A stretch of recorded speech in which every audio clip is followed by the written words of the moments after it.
On this video, we're going to go through the brake system, primarily focusing on what's visible underneath the hood of this 2000 Delica L400. And this particular one is a 050 in the VIN number, PD6W050.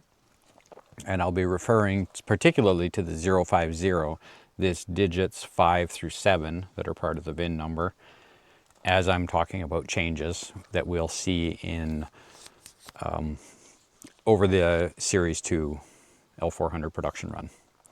This is our master brake cylinder on the L400. It's pretty straightforward. I find I have to rock it a little bit in order to see the fluid level, which is right about here.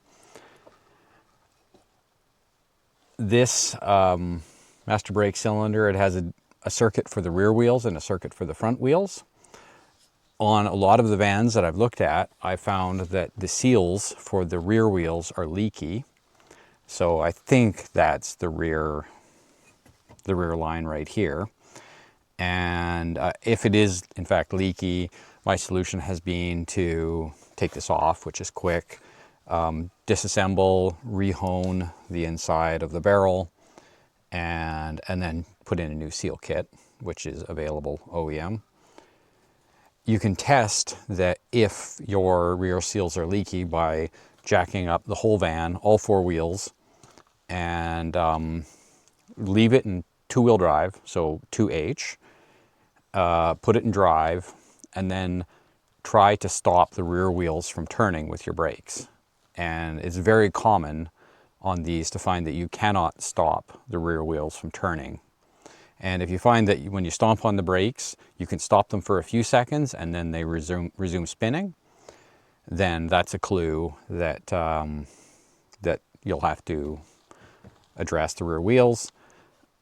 If you've done any kind of a lift on your Delica, that will screw up the load sensing valve in the rear axle, or just above the rear axle. And this will cause the load sensing valve to distribute less pressure to the brakes on the rear axle. So you may still find that you can't actually stop the rear wheels from spinning. And I just adjust the spring that bolts to the rear axle, just pull it back a little bit more, and this will increase the pressure to the rear axle. These two circuits, they go down to the ABS pump, which is just down underneath this air intake right here. On this 2000 050, the computer for ABS is underneath your dash, is underneath the center console. And in the next generation, 060, 2001-ish, the computer has been integrated into the ABS pump.